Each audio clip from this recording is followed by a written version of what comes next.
খুব গল্প হলো সেদিন চায়ের দোকানে। তারপর সে বলল, আজকে তো আর থাকা যাচ্ছে না, আজকে চলে যাই, বিকেল হয়ে পড়লো। আমি বললাম যে ঠিক আছে, প্রথম দিনই এতক্ষণ থাকাটা উচিত না। তখন দুজনেই হাসতে শুরু করলাম। তারপরে দুজন দুদিকে চলে গেলাম। তবে একটা জিনিস খেয়াল করে দেখেছি, মেয়েটার চোখের মধ্যে এক প্রকার মায়া আছে, যে মায়া আমি কখনো কারো চোখে দেখতে পারিনি। তার হাসির মধ্যেও এক প্রকার মায়া আছে, যেই মায়াটা আমি কারো হাসিতেই পাইনি কখনো। যাই হোক, এইভাবেই কেটে গেল সেই দিনটা। তবে সারা রাত শুধু তার কথাই আমার মাথায় ঘোরাঘুরি করতেছে। তার এত মিষ্টি হাসি, তার এত মিষ্টি মিষ্টি কথা, আর সে কিন্তু খুব বই পড়তে ভালোবাসতো। আর আমিও তাকে খুশি করার জন্য প্রতিদিন কবিতা লিখতাম। আর প্রতিদিন আমরা দেখা হলে আমি তাকে নতুন নতুন একটা করে কবিতা বলতাম। সেও কবিতা শুনতো আর আমার একটা একটা করে ভুল ধরিয়ে দিত। আসলে আমি তো ওর মতো কবিতা লিখতে পারি না, শুধু তাও একটু চেষ্টা করি ওকে একটু হাসানোর জন্য। এরকম করে চলতে থাকলো। আমরা খুব ভালো বন্ধু হলাম। তবে এই বন্ধুত্বটা যে কিভাবে আস্তে আস্তে ভালোবাসায় নিয়ে যাবে এটা বুঝতেই পারিনি। একদিন আমার বাসা থেকে কল আসলো। হঠাৎ করে আব্বু বলতেছে, একটু বাসায় আয়, খুব জরুরি দরকার আছে। তখন আমি বাসায় যাওয়ার জন্য প্রস্তুত হলাম আর তাকে বললাম যে এই 2 দিন হয়তো বা দেখা হবে না আমাদের, আমি বাসায় যাচ্ছি। তখন কেন জানি তার গলা দিয়ে কোনো সাউন্ড বের হচ্ছিল না। আমি বললাম যে কি হলো? তখন সে বলল, আসবা কবে? আমি বললাম যে ঠিক নেই, আব্বু যেদিন আসতে বলবে সেদিন আসবো। আমি তাকে এই কথা বললাম। তখন সে আমাকে বলল, সাবধানে যেও আর তাড়াতাড়ি এসো। আমি বললাম যে ও তাই, আর কিছু বলবে না? তখন সে বলল, কি আর বলবো, তাড়াতাড়ি ফিরে এসো, অনেক কথা আছে। আমি বললাম ঠিক আছে, খুব তাড়াতাড়ি ফিরে আসবো। এই কথা বলে আমি চলে গেলাম বাসায়। 4 দিন হয়ে গেল। SMS-এ কথা হয়েছে, তবে সেরকম কথা হয়নি। 4 দিন পরে যখন ফিরে এলাম তখন তার সঙ্গে আবার দেখা। তবে তার মুড কেন জানি অফ। আমি বললাম যে কি ব্যাপার, মুড অফ কেন? তখন সে বলল, এই 4 দিন আমার খুব কষ্টে গিয়েছে। আমি বললাম কেন? তখন সে আমার দিকে রাগান্বিতভাবে তাকিয়ে থাকলো। আমি বললাম কি হয়েছে? তখন সে আমাকে বলল, সব কিছুই কি বলতে হয়? কিছু কথা কি বুঝে নিতে পারো না? আমি বললাম যে জি, কিছু কথা তো বুঝে নিতেই হবে। তখন সে বলল, মজা নিচ্ছ? আমি বললাম মজা কেন নিব, আসলে সামথিং সামথিং। তখন সে বললো, সামথিং সামথিং মানে? আমি বললাম বুঝবে না, ওই যে বললে কিছু কথা বুঝে নিতে হয়। তখন সেও হাসতে শুরু করলো, আমিও হাসতেছি। এরপরে দুজন হাঁটতে শুরু করলাম। তখন সে বলল, আচ্ছা হাঁটতে কেমন লাগতেছে? আমি বললাম যে বেশ ভালোই লাগতেছে, তবে যদি পারমিশন দাও একটা কথা বলবো। তখন সে বলল, কি? তখন আমি বললাম, তোমার হাতটা ধরতে পারি? আসলে এরকম একটা রাস্তার মধ্যে তোমার হাতটা ধরে হাঁটতে পারলে খুব ভালো লাগবে। তখন সে বলল, এই কথাটা কি বলতে হবে? আমি বললাম যে ধন্যবাদ। তারপরে আমি তার হাতটি ধরলাম। জীবনের প্রথম কোনো একটি মেয়ের আমি হাত ধরেছি, তবে তার হাতটা খুব নরম ছিল। সেদিন তার হাতটা ধরে অনেকক্ষণ হাঁটলাম। খুব ভালো লাগলো তার হাতটা ধরে হাঁটতে হাঁটতে। এরকম করে দুজন দুজনের প্রতি মায়ায় জড়িয়ে যাই, এক প্রকার ভালোবাসা সৃষ্টি হয়। তারপর থেকে দুজন দুজনকে না দেখলে কেন যেন ভালোই লাগছিল না, দিন কাটছিলই না। এরকম করে আমরা প্রতিটা দিন দেখা করি, প্রতিটা দিন এক জায়গায় বসে গল্প করি, হাত ধরে হাঁটি, বাদাম খাই, ফুচকা খাই, ঝালমুড়ি খাই। এরকম করে প্রতিদিন আড্ডা হয় আমাদের। হঠাৎ করে একদিন তার বাবা আমাদেরকে দেখে ফেলে। আসলে তার বাবা রিক্সা দিয়ে বাসায় যাচ্ছিল।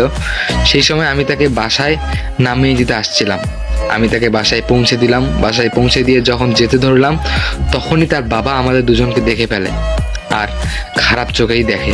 তখন আমি চলে গেলাম। চলে যাওয়ার পরে বাসায় দীপান্বিতাকে খুবই অত্যাচার করা হলো।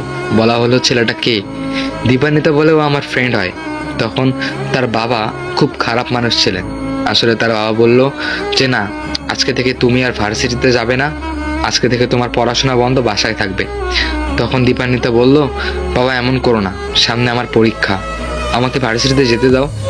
তখন তার বাবা বলল, ভার্সিটিতে না গিয়ে এরকম করে ঘুরে বেড়াও, কখনোই আমি তোমাকে আর বাসা থেকে বের হতে দিব না। তখন তার বাবা বলল, আমি তোমার বিয়ের সম্বন্ধ দেখতেছি, তুমি বিয়ের জন্য প্রস্তুত থেকো। তখন দীপান্বিতা বলল, বাবা এরকমটা করিও না প্লিজ, তুমি চাইলে আমি বাসা থেকে বের হবো না, কিন্তু আমার এখন বিয়ে দেওয়ার কথা ভাবিও না প্লিজ।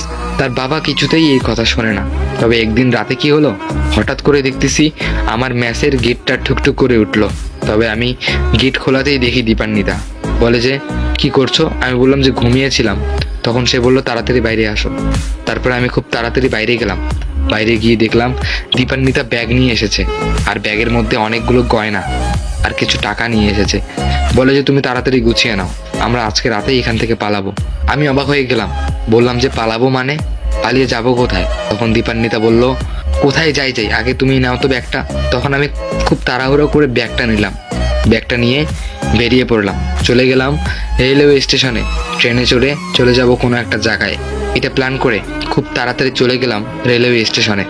রেলওয়ে স্টেশনে আমি দীপান্বিতাকে বসিয়ে রাখলাম স্টেশনের মধ্যে, বললাম যে তুমি এখানে দাঁড়াও, আমি একটু বাইরে দেখি কিছু খাবার পাই নাকি।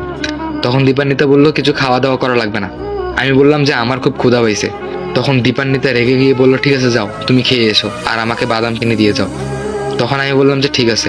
এই কথা বলে 20 টাকার বাদাম কিনে নিয়ে আসলাম, নিয়ে এসে দীপান্বিতাকে দিলাম, বললাম যে ধরো তুমি বাদাম খাও, আমি একটু বাইরে থেকে আসতেছি। তখন দীপান্বিতা বললো, একটু তাড়াতাড়ি এসো। এই কথা বলে আমি বাইরে চলে গেলাম। তবে বাইরে চলে গিয়ে আমার খুব টেনশন হচ্ছিল যে আমি ওকে নিয়ে যাব কোথায়, থাকবো কিভাবে, কি করব, কিচ্ছু মাথায় ঢুকতেছিল না আমার। তবে আমি বারবার ট্রেনের দিকে তাকাচ্ছিলাম আর দাঁড়িয়ে বারবার ছটফট করতে লাগলাম। তবে হঠাৎ করে একটা ছেলে আমার দিক বারবার তাকিয়েছিল। আমিও ছেলেটার দিক কয়েকবার ফলো করলাম, তবে ছেলেটা বারবার আমার দিক তাকিয়েছিল। হঠাৎ করে ছেলেটা তার ব্যাগ ঘাড়ে করে নিল, ঘাড়ে করে নিয়ে আমার দিকে আসতে লাগলো। আমিও আস্তে আস্তে পিছোতে লাগলাম, কারণ ঢাকা শহর, কে কোন পাশ দিয়ে মেরে দিয়ে চলে যাবে বুঝতেই পারবে না। আর আমি আজকে একা নই, আমার সঙ্গে আমার প্রিয় মানুষও আছে। এইটা ভেবে আমি অনেকটা পিছর ছিলাম, আর সেই ছেলেটা আমার দিক আগাতে লাগলো। তখন সেই ছেলেটা আমাকে ডাক দিল, এই যে ভাইয়া শোনেন। তখন আমি একটু থমকে দাঁড়ালাম, বললাম যে ভাইয়া কিছু বলবেন? তখন সে বলল, না মানে তেমন কিছু না, আসলে তোমাকে অনেকক্ষণ ধরে দেখছি তো, রেল লাইনের পাশে দাঁড়িয়ে তুমি বারবার দুপাশেই দেখতেছো যে ট্রেন কোন পাশ দিয়ে আসবে, কেন তোমার কি খুব তাড়া? তখন আমি বললাম যে না ভাইয়া, মানে আসলে আমি একটা প্রবলেমে পড়েছি তো, তাই আর কি এরকম ছটফট করতেছি। তোমাকে দেখে খুব সহজ সরলই মনে হচ্ছে, কোথায় যাবা তুমি? আমি বললাম যে জানি না কোথায় যাব। তখন সে বলল, খুব আজব তো, তোমার কথা শুনে মনে হচ্ছে তোমার ভিতরে কিছু একটা আছে, খুব জানতে ইচ্ছা করতেছে। তোমার হাতে কি সময় হবে? তুমি চাইলে কোথাও এক জায়গায় বসে চা খাই আর তোমার গল্পটা শুনি। আমি বললাম যে না মানে আসলে ভাইয়া সরি। তখন সে বললো যে আচ্ছা ঠিক আছে, এখানে তো দাঁড়াও, আমিও আসলে এখানে একাই আছি তো, আমারও ভালো লাগছে না। তখন আমি বললাম, আচ্ছা ভাইয়া আপনি কি আমাকে একটা উপকার করতে পারবেন? তখন সে বলল, কি উপকার? আমি বললাম, আপনার কাছে কি কিছু টাকা হবে? তখন সে বলল, টাকা? আমার কাছে বেশি টাকা নেই, তবে অল্প কিছু টাকা আছে। তারপরে কি হলো জানেন? এটা হলো দ্বিতীয় পার্ট। তৃতীয় নাম্বার পার্টে আরো অনেক মজা আছে। সো গাইস, এই ভিডিওতে তোমরা লাইক কমেন্ট করে দাও, দেন নেক্সট পার্ট আমি খুব তাড়াতাড়ি দিব।